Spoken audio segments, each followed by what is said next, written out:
Hey, well, first of all, I'd like to say, and I is gonna find me, because I want to be a part of this fucking dumb wannabe tennis tour. You know, I think they got his testicles so far up their mouths that this is bullshit, you know? I'm not thinking about that right now. I'm just thinking about having won the world title and hopefully trying to win another one someday. You just drop in and just smack the drop down, say, bah! Well, I'll tell you, Stu, I did travel some humongous waves. Oh, just the table, please? Oh, stuff looks good on it. Not bad. Ain't that swell with Jed and Vaughn. Oh, those guys are back! Get a haircut. Tropical Cyclone Alfred, a cyclonic weather event that was, yeah, look, in all fairness, a little bit beat up by the mainstream media, petered out into not a whole lot after round-the-clock coverage suggesting the impending doom of the northeast quadrant of the coastline. It was pretty mellow on the ultimately, but not the surf. Holy shit. Fuck. Let's get through some of the highlights. Let's do it. So, Mick Fanning's huge drainer. You had a mad chat with him about that on the pod. So fun. Worth listening to. Worth revisiting. Yeah.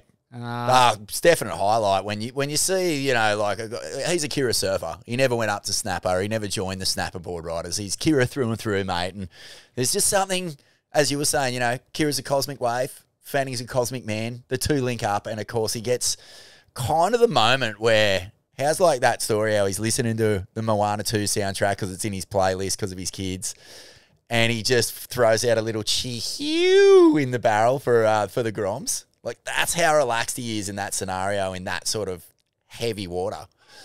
Pretty cool shit, mate. I loved his description of the wave he's looking for out there. You know, he's looking for those super long, stretched out ones where you pretty much just pedal to the metal as soon as you knife it. And that was, that was his MO during this swell. Like, the speed at which he's traveling through the pit, his ability to rip off pumps in the most critical situations, and the speed he's exiting the pits with into those big roundies, like, fuck, mate, the guy has not lost a whole lot from, the peak of his performance. Is without peer, pretty much, dude. Like, the extension of his body off the bottom, have you seen it? He kind of like, it's almost like his hands touch. Like, he's doing this sort of like almost salutation to the sun. Full extension, pumps with all that muscle and just coiled up fucking fury that he's just locked into that body. And by the time he's coming out, he's barely moving. It's all micro movements after that, those first couple of big heaves. And I agree, man.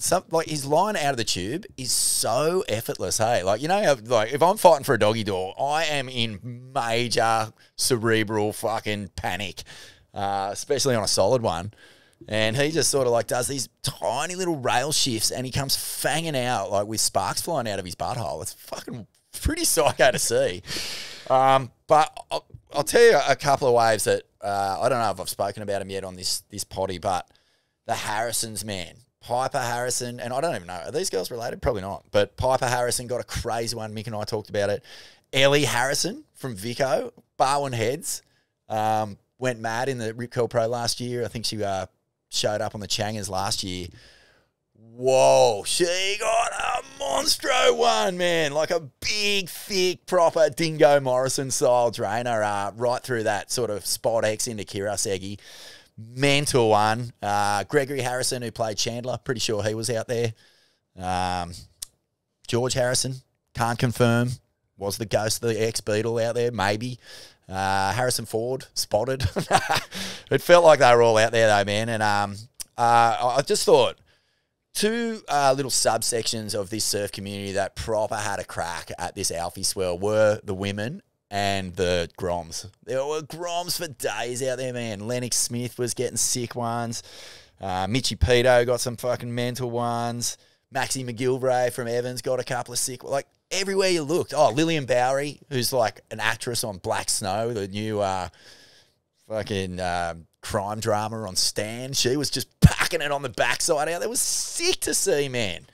And a couple of old crew out there too, packing. I saw, I think Maxie's dad got one. Mick McGilvray. Mick McGilvray got a mental one. You And haven't said TVC, Prana. the great fucking meditation Swami out there just packing on the backside. Mate, and the Ock. The Ock got a couple crazy ones backside too. Mental. And J-Ock, the son, fuck, how good's that? Sharing cons like that I with your know. young boy, just getting crazy pipes. Jay's read on that wave is second to none. Yeah. But yeah, Corbin Hutchings, that was another highlight wave. That thing was probably That was the wave. starting gun, eh? Yeah. That was kind of like cannons fired and fucking... That Monday was fucked up. It was so groomed and just that perfect direction. Not the super, super angry version of Kirra. Still plenty of consequence, but just roping, those big roping, fluting blue-green orbs. That's the Kirra dream. Piper got one of them, but Corbin's one, just so deep, committed, and just ripping off pumps. Like, can you imagine the vision traveling through just huge sheet glass chambers like that? It's like full proper time And traveling. as fast as you can go. Yeah. Like he said that. He goes, I've never been that fast on a board. I think it's as fast as you can possibly surf. And he fucking got pitted on that thing, bro. But, I mean, as much as, everyone was getting the waves of their lives, mate, the creme de la creme fucking pretty much rose to the top when it came to, those proper days. I'm thinking of, the tube snuffleupagus is just huffing the Vishnu. Their greedy cone snouts just all pigs, just getting stuck into it. Like Buddha and Austin Langridge on the big days. But what about the burly fucking lunatics, mate? Billy Watson and like Lobby would have to be contender for snuffleupagus of the Swell alongside Jack Robbo and maybe a couple others. But yeah, he went so mad. Josh Kerr. What? Oh, how was that? Plutonium grade nug. Hanada Ozawa got a couple of mental ones on the back end. He was draining him in a Kirra. Then next minute he's out huge burly, just packing. Mate, Jack Robbo was insane. He was on everything. The speed and like it's almost too easy for him. Like there's no surfer that looks less pressed for time in the cone and just positioning, and he can go anywhere he wants on a wave. It's Did incredible. anyone do more hours than the Vortex Shaman? Like he packed it, mate. Like if he moved to Drainsville and he just set up shop and that was it. He just parked it like he was sitting on the lounge. The whole Swell, every time you saw something new, he was there getting drained. So big off to the Vortex Shaman. I'd almost say surfer of the Alfie Vortex. A couple of my favourite waves, as I mentioned, James Woods got that crazy windy drainer on the 7020, all paddle power.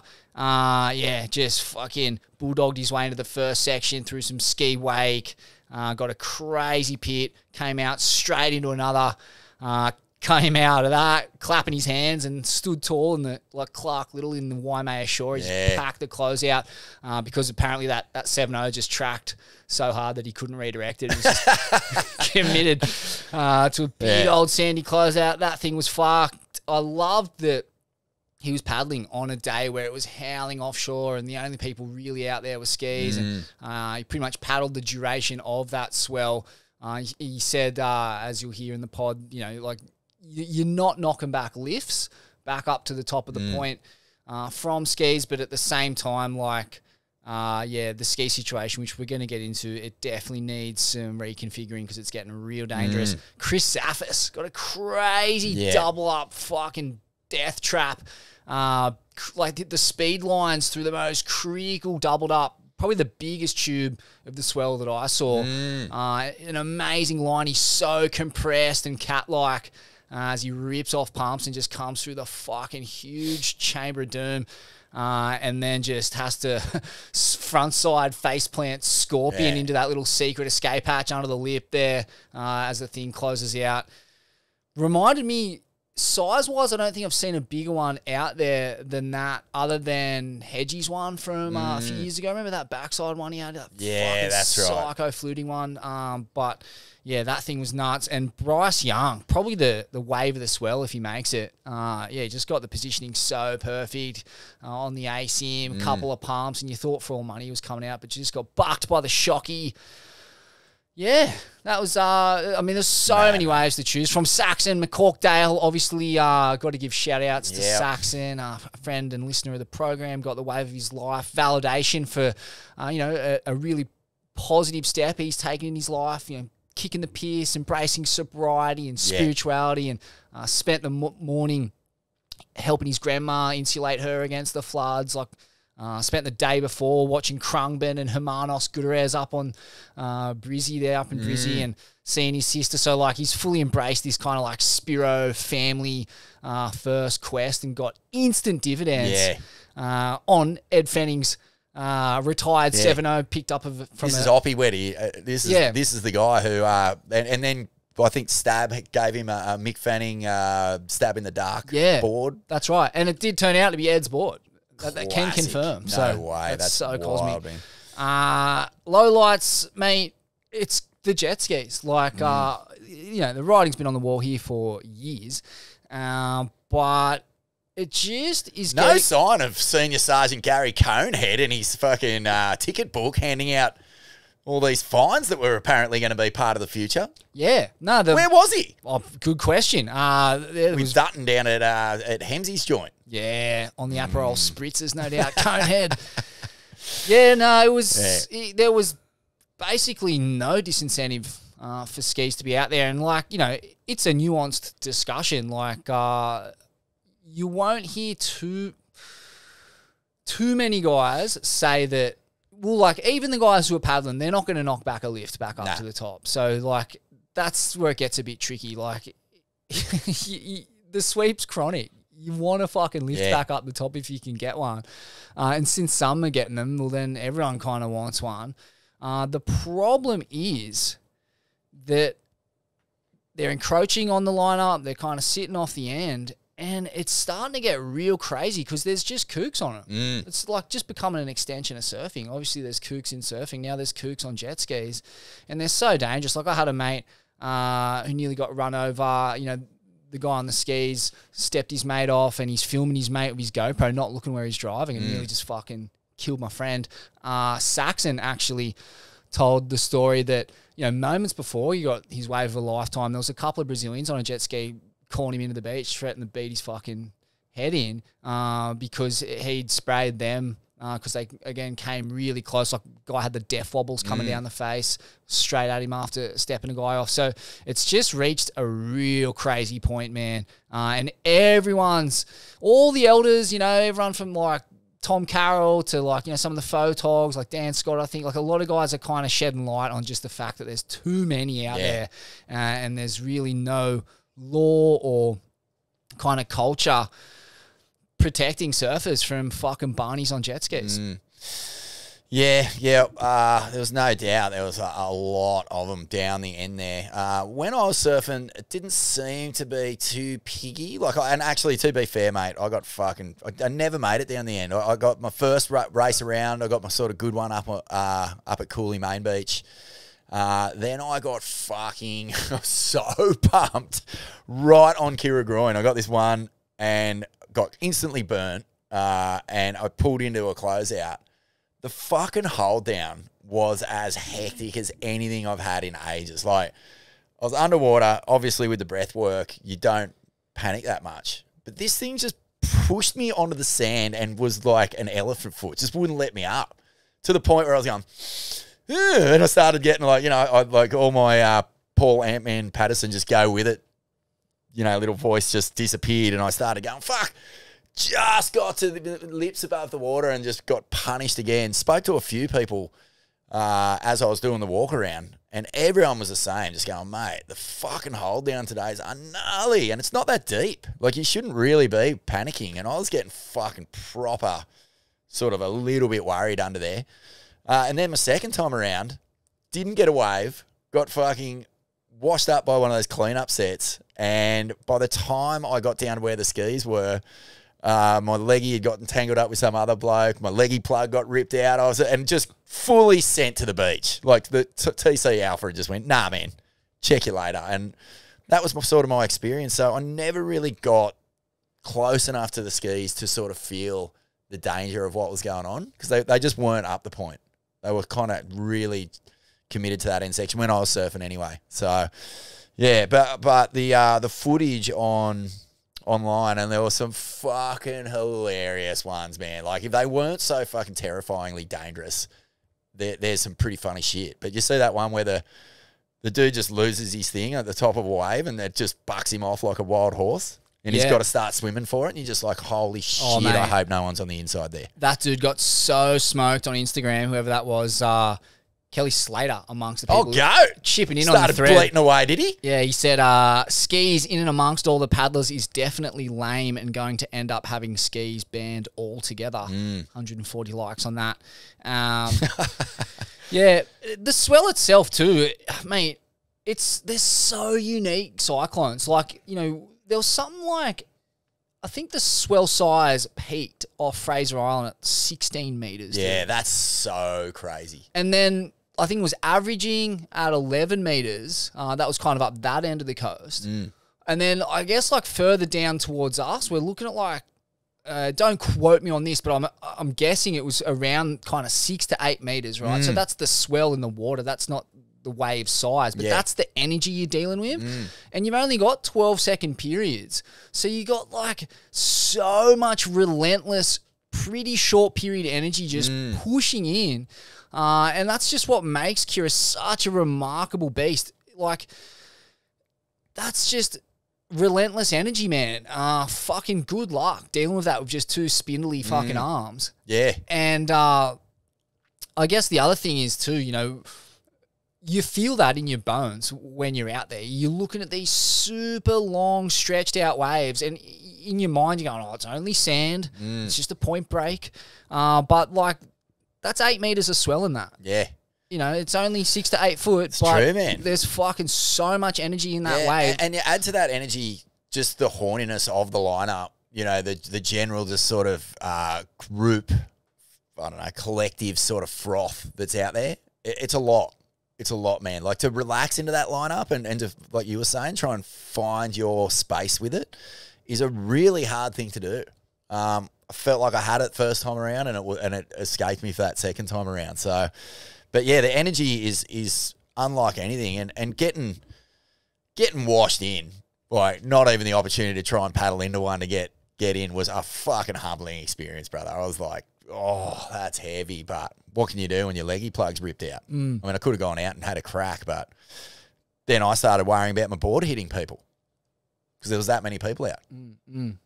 And I guess another real problem with the skis is with those toe backs up to the top, all the wake that they pump through the lineup. It's so easy to go a little bit further out to sea and avoid that. Like, fuck, there is nothing. It's probably the number one reason why I don't go and surf that wave is because looking at wake just ruins set waves because some cunts getting a lift back up to the top of the point is one of the most egregious surf etiquette abominations you can fathom. And sometimes it's a fucking water photographer on the back of that ski shooting a pro surfer, pumping wake into your waves. Like, watching set waves ruined of that quality by some gronk on a ski is fucking beyond rattling. Hey, mate, what about the eyeballs on you? Like, I haven't copped a ride back out, so I don't know. But I could imagine. I've done it, like, say, when you paddle around at behind the rock at the pass, and all of a sudden you're just the deepest, because that's the nature of, like, coming in from the cove there. And like, just the eyeballs on you, the amount of just collective death stare, stink eye, fucking stink nose coming your way. Like, I don't know how you can, like, just sort of brush that off and just get straight into your spot in the lineup without being a bit sheepish or, like, earning your spot. But fuck, plenty of people don't have a problem. Yeah. The crazy thing is, too, it's just the fashion to do it. Whether they're necessary or not no longer matters. Like, I can remember going back probably 10 years. Yeah, I think it was 2014, the Swell where they had the Quick Pro and Slater Burn Parko and the famous fingers up in the pit. And that next day, it was like a 15-second east-northeast swell. So, like, long periods, no sweep. If anything, like a gentle reverse sweep, kind of just ushering you back up the point. It was as groomed and playful as I've ever seen Kirra.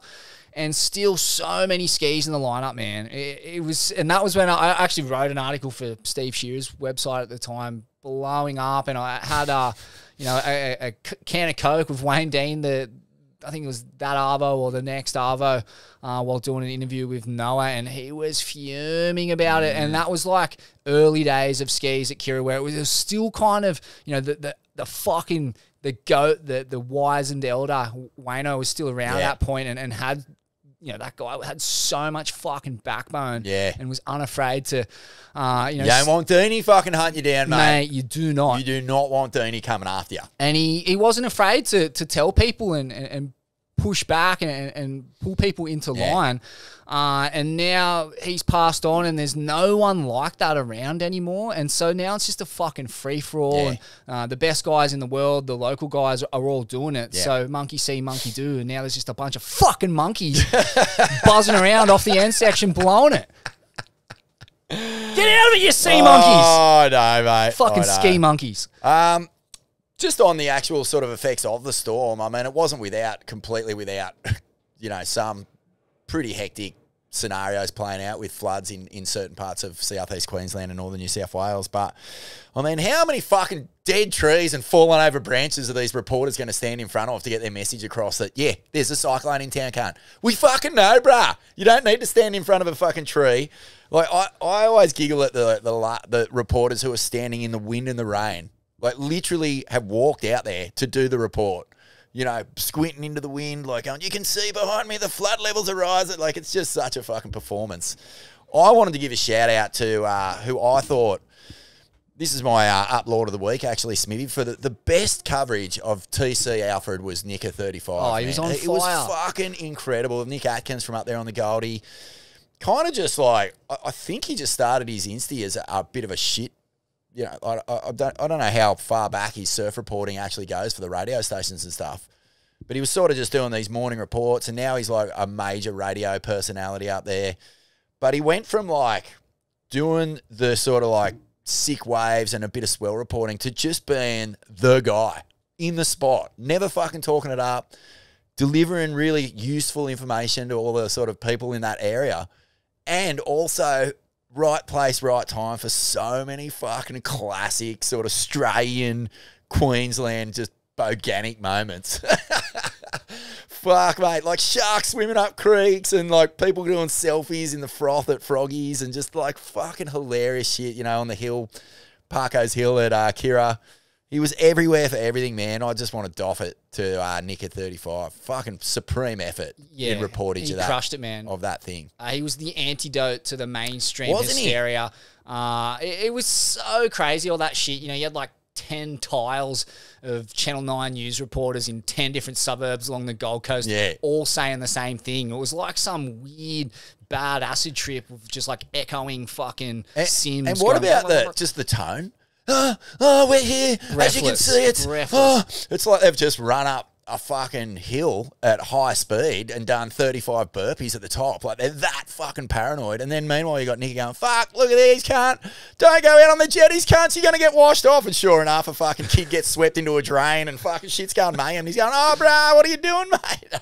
Sick reportage, dude. Like, real straight up stuff. And he just turned into the go-to guy for, like, what's the latest and where's in trouble and where's the waters coming up and, all that beach erosion. It's just good job, mate. Yeah. Froth. I tried to actually get him on twice during the swell, like when I was talking to Corby, spoke to him or texted him that morning, but he was just on the runaround, man, and we just kept missing each other. But, yeah, might be worth getting him on your...